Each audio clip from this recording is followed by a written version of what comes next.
আপনারা জানেন পশ্চিমবঙ্গে এসআইআর শুরু হবে 15ই আগস্ট থেকে। বর্তমানে এসআইআর শুরু হলে আধার কার্ড কিংবা ভোটার কার্ড থাকলে আপনারা নাগরিকত্ব প্রমাণ করতে পারবেন না। অন্যান্য কাগজপত্র লাগবে। অন্যান্য যদি কাগজপত্র লাগে তাহলে কোন কোন কাগজপত্রগুলি আপনাদেরকে সংগ্রহ করতে হবে 15 তারিখের মধ্যে? যাদের এনআরসিতে নাম রয়েছে কিংবা এনআরসিতে নাম নেই তাদের জন্য কোন কোন কাগজপত্রগুলি লাগবে এই মুহূর্তে নির্বাচন কমিশন কিন্তু এ বিষয়ে স্পষ্টভাবে জানিয়ে দিয়েছে। তাই এই ভিডিওতে সমস্ত কিছু বিস্তারিতভাবে আলোচনা করা হয়েছে আজকের এই ভিডিওতে। সুতরাং ভিডিওটি কিন্তু অত্যন্ত গুরুত্বপূর্ণ হতে চলেছে।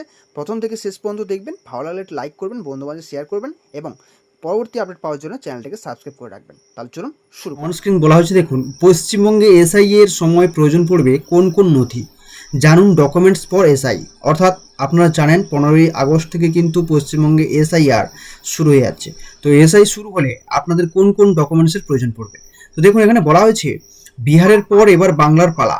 আগস্ট মাসেই এ রাজ্যে চালু হয়ে যেতে পারে এসআইআর বা স্পেশাল ইন্টেনসিভ রিভিশন, অর্থাৎ ভোটার তালিকায় নিবিড় সংশোধন, যেখানে মৃত ভোটার ঠিকানা বদল, দু জায়গায় থাকা নাম ও ভুয়ো ভোটারদের নাম বাতিলের প্রক্রিয়া চলবে। তো কোন কোন প্রক্রিয়াগুলি চলবে দেখতে পাচ্ছেন। যারা মৃত রূপে রয়েছেন ভোটার, তাদের নাম, ঠিকানা বদল, দু জায়গায় থাকা নাম এবং ভুয়ো ভোটারদের নাম বাতিলের প্রক্রিয়া চলবে এই এসআইআর এ।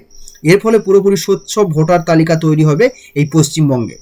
তারপর বলা হয়, দেখুন রাজ্যের মুখ্য নির্বাচন কমিশনের এক আধিকারিকের মতে জাতীয় নির্বাচন কমিশনের থেকে এমনটাই ইঙ্গিত মিলছে, আর তার থেকে অনুমান করা হচ্ছে রাজ্যে 15 তারিখের মধ্যে চালু হতে পারে এসআইআর। উল্লেখ্য, সাম্প্রতিক সময়ে বাংলার ক্ষেত্রে একের পর এক পদক্ষেপ করছে জাতীয় নির্বাচন কমিশন।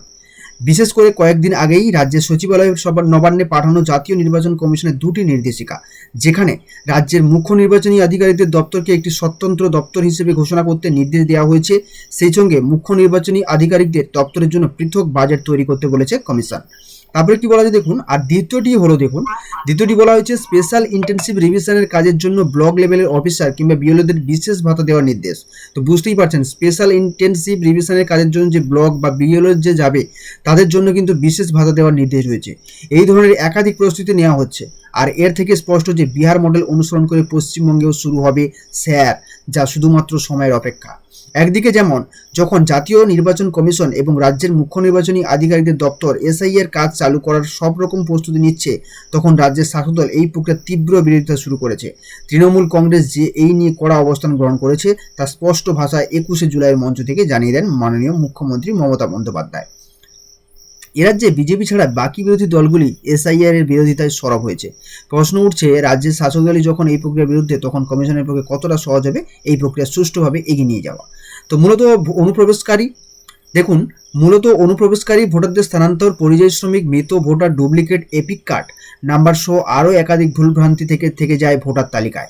সেই সব সংশোধন করে ভোটার তালিকাকে একেবারে ত্রুটিমুক্ত করতেই কিন্তু এই এসআইআর করে জাতীয় নির্বাচন কমিশন। উল্লেখ্য, 2002 সালে কিন্তু পশ্চিমবঙ্গে শেষবার এসআইআর হয়েছিল পশ্চিমবঙ্গে শেষবার 2002 সালে। দেখুন তারপরে বলা হয়েছে মুখ্য নির্বাচন কমিশনার গণেশ কুমার আসার পর নির্বাচনী প্রক্রিয়ার একাধিক রদবদল আনা হয়েছে। আরও কড়াকড়ি হয়েছে নির্বাচনী প্রক্রিয়া। আর তার সাক্ষী হলো সাম্প্রতিক সময়ের কালীগঞ্জের বিধানসভা উপনির্বাচন। কারণ কালীগঞ্জ বিধানসভা উপনির্বাচনের সময় নতুন করে ভোটার তালিকা সংশোধন করা হয়। সেই সময় প্রায় 5,840 জন ভোটারের নাম তালিকা থেকে বাদ দেওয়া হয়েছিল। তাহলে বুঝতেই পারছেন, এই 5,000 কিন্তু 840 জন ভুয়ো ভোটার তালিকায় ছিল। তো তাদের নাম কিন্তু পরিষ্কারভাবে 5,840 জনের নাম এই তালিকা থেকে বাদ দেওয়া হয়েছিল কালীগঞ্জে যখন বিধানসভা উপনির্বাচন হয়েছিল। সেই সঙ্গে 3,000-এর বেশি ভোটারের নাম যুক্ত হয়েছিল তালিকায়। সেইভাবে 2026-এর বিধানসভা নির্বাচনের আগে ভোটার তালিকাকে ঝাড়াই বাছাই করতেই এই পদক্ষেপ করা হচ্ছে। তাহলে এসআইআর মূল বক্তব্যটা বুঝতেই পারলেন যে কিসের জন্য এই এসআইআর শুরু হচ্ছে 15ই আগস্ট থেকে। তারপরে কি বলা হয়েছে দেখুন। তারপরে বলা হয়েছে এসআই অর্ডার অনুযায়ী সেপ্টেম্বর মধ্যে একটি সংশোধিত ভোটার তালিকা প্রকাশ করা হবে। সেই তালিকা দেখে যদি কোনো ইলেক্টর কিংবা কোনো স্বীকৃত রাজনৈতিক দল কারো নাম বাদ পড়ে কিংবা কোনো আপত্তি থাকে তা জানাতে পারবেন। দেখুন, কারো নাম যদি ভুলবশত বাদ পড়ে যায় ভোটার তালিকা থেকে, তাহলে কিন্তু সেপ্টেম্বর মাসের মধ্যে কিন্তু আপনাকে জানাতে হবে বা আপত্তি আপনি করতে পারবেন। তো সেটার জন্য কিন্তু বলেছে সেপ্টেম্বর মাসের মধ্যে এটি কিন্তু আবারও সংশোধিত হবে। তারপরে কি বলা হয়েছে দেখুন, নির্বাচন কমিশন এও জানিয়ে দিয়েছে যে এসআই করতে গিয়ে যদি কোনো বুথ লেভেল অফিসার অর্থাৎ বিএলও বা সমীক্ষক কোনোভাবে আক্রান্ত হন, সেক্ষেত্রে সরাসরি অভিযুক্তের বিরুদ্ধে এফআইআর করার অধিকার দেওয়া হয়েছে সংশ্লিষ্ট জেলা নির্বাচনী আধিকারিক এবং রাজ্যের মুখ্য নির্বাচনী আধিকারিকদের দপ্তরকে। তো বুঝতেই পারছেন অনেক সমস্যা হতে পারে। বিএলওরা যখন সমীক্ষা করতে যাবে অনেক গন্ডগোল হতে পারে। সেই ক্ষেত্রে যদি কোনো অভিযুক্ত গন্ডগোল করে বা কোনো যাদের সমীক্ষা করতে যাবে তারা যদি কোনো গন্ডগোল করে, সেই ক্ষেত্রে কিন্তু অভিযুক্তের বিরুদ্ধে কিন্তু এফআইআর দায়ের হবে। এটা কিন্তু নির্বাচন কমিশন বলে দিয়েছে। তারপরে দেখুন বলা হয়েছে নিয়ম অনুযায়ী এসআই এর ক্ষেত্রে অফলাইন এবং অনলাইন দুই রকমভাবে ফর্ম ফিল আপের মাধ্যমে যাচাই করার সুযোগ থাকছে। তো যারা এখানে দেখতে পাচ্ছেন অফলাইন করতে পারবেন, এছাড়াও অনলাইনে কিন্তু এরকমভাবে আপনারা এসআই এর যে নির্বাচন হবে সেটা কিন্তু আপনারা করতে পারবেন ফর্ম ফিল আপের মাধ্যমে। তার জন্য কি করতে হবে দেখুন, অফলাইনে বিএলওরা বাড়ি বাড়ি যাবেন ফর্ম নিয়ে, তো আপনাকে এখানে অফলাইনে কিছুই করতে হবে না, সেই ফর্ম ফিল আপ করে তার সঙ্গে প্রয়োজনীয় যে নথি জমা দিতে হবে, তবে নথি জমা দিতে হবে। এটা হচ্ছে অফলাইনে যারা বাড়িতে থাকবে, এবং যারা কর্মসূত্রে বাইরে থাকেন তাদের জন্য কিন্তু অনলাইন। তো সেই ক্ষেত্রে দেখুন তাদের জন্য অনলাইন সুবিধা থাকছে, যেখানে অনলাইনে ফর্ম ফিল আপ করে নথি জমা দেওয়া যাবে। এবারে অনলাইনের ব্যাপারটা বলে থাকি, অনলাইনে দেখুন এই অনলাইনে কারা ফর্ম ফিল আপ করতে পারবেন, যারা অনলাইনে ফর্ম ফিল আপ করবেন, যাদের বাড়িতে নেই, যাদের বিএলও গেলে যাদের দেখা মিলবে না, যারা বাড়িতে নেই, যারা কর্মসূত্রে বাইরে রয়েছেন, তাদের ক্ষেত্রে অনলাইনে কীভাবে ফর্ম ফিল আপ হবে এবং কাদের করতে হবে। দেখুন এখানে বলা হয়েছে নির্বাচন কমিশনের ক্ষেত্রে, কমিশন সূত্রে খবর, বাংলা থেকে ভিন রাজ্যে বা বিদেশে কাজ করতে যাওয়া পরিযায়ী শ্রমিকদের সঠিক সংখ্যা কত সেই তথ্য রাজ্য কেন্দ্রের কাছে নেই। এমনকি তাদের মধ্যে ঠিক কতজন বৈধ এবং অবৈধভাবে বাইরে গিয়েছেন তারাও সঠিক তথ্য প্রশাসনের কাছে নেই। জানা যাচ্ছে শুধুমাত্র সরকার স্বীকৃত 36টি এজেন্সির মাধ্যমে বিদেশে যাওয়া দক্ষ এবং অদক্ষ শ্রমিকদের তথ্য রয়েছে। আর সেই হিসেব বলছে বর্তমানে বাংলা থেকে 1,79,597 জন শ্রমিক কাজ করছে সৌদি আরব, সংযুক্ত আরব আমিরশাহী, কুয়েত, কাতারের মতো মোট 17টি দেশে। যে সমস্ত শ্রমিকরা ইসিআর বা ইমিগ্রেশন চেক রিকোয়ার্ড তালিকাভুক্ত দেশগুলিতে সরকার অনুমোদিত এজেন্সির মাধ্যমে গিয়েছেন, শুধুমাত্র তাদের তথ্য রয়েছে প্রশাসনের কাছে। কিন্তু এই হিসেবের বাইরেও রয়েছে আরও অনেক শ্রমিক, এরা মূলত ভুয়ো এজেন্সির মাধ্যমে বা আত্মীয়স্বজনের আমন্ত্রণে কিংবা ট্যুরিস্ট ভিসায় বিভিন্ন জায়গায় ছড়িয়ে রয়েছেন। এরা সকলেই অনলাইনে ইনফরমেশন ফর্ম ফিল আপ করে বৈধ নথি জমা দিতে পারবে জাতীয় নির্বাচন কমিশনের সাইটে। তো এই অফলাইন এবং অনলাইন এনোভেশন বা গণনা ফর্ম ফিল আপ প্রক্রিয়া যদি কোনো ভুয়ো ভোটার কার্ড বা জাল তথ্য পাওয়া যায়, সেক্ষেত্রে কিন্তু এফআইআর দায়ের করার নির্দেশ দিয়েছে জাতীয় নির্বাচন কমিশন। তো এখানে কিন্তু আপনি যে অনলাইনে কোনো যদি ভুলভ্রান্ত কার্ড দিয়ে আপনি আবেদন করেন, সেক্ষেত্রেও কিন্তু আপনাকে কিন্তু এফআইআর দায়ের হয়ে যাবে আপনার নামে। তো সেক্ষেত্রে আপনাকে সঠিক তথ্য দিতে হবে। এবার দেখুন তারপর লেখা রয়েছে, দেখুন পশ্চিমবঙ্গে এসআইয়ের ক্ষেত্রে কি কি নথি লাগতে পারে বা দেখুন আপনার যে এসআইয়ের হবে এই পশ্চিমবঙ্গের ক্ষেত্রে কি কি লাগতে পারে তার সম্পর্কে একটা বিশেষ প্রতিবেদনে বলা হয়েছে ইটিভি বাংলা থেকে। তো এখানে দেখুন বলা হয়েছে প্রথমত যে কোনো পরিচয়পত্র, কেন্দ্রীয় সরকার, রাজ্য সরকার, রাষ্ট্রায়ত্ত সংস্থার কর্মী, পেনশন প্রাপকের পেনশন পেমেন্ট অর্ডার, এটা কিন্তু থাকতে হবে। কেন্দ্রীয় সরকার, রাজ্য সরকার, রাষ্ট্রায়ত্ত সংস্থার কর্মী, পেনশন প্রাপকের পেনশন পেমেন্ট অর্ডার কিন্তু থাকলেই কিন্তু আপনি এসআইয়ের ক্ষেত্রে প্রযোজ্য। তারপরে বলা হয়েছে দেখুন 01/07/1987 আগের সরকার, স্থানীয় কর্তৃপক্ষ, ব্যাংক, ডাকঘর, ভারতীয় জীবন বীমা নিগম, রাষ্ট্রায়ত্ত সংস্থা কর্তৃক ভারতের প্রদত্ত যে কোনো পরিচয়পত্র শংসাপত্র থাকলে কিন্তু আপনি প্রযোজ্য হয়ে যাবেন।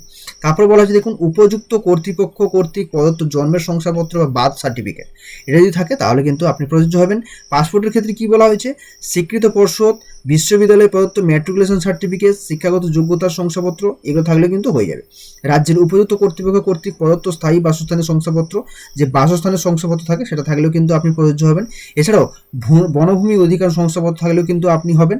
এছাড়াও তারপর দেখুন বলা হয়েছে উপযুক্ত কর্তৃপক্ষ কর্তৃক অনগ্রসর সম্প্রদায়, তপশিলি জাতি, তপশিলি উপজাতি বা অন্য কোনো জাতির শংসাপত্র থাকলে কিন্তু আপনি প্রযোজ্য হবেন।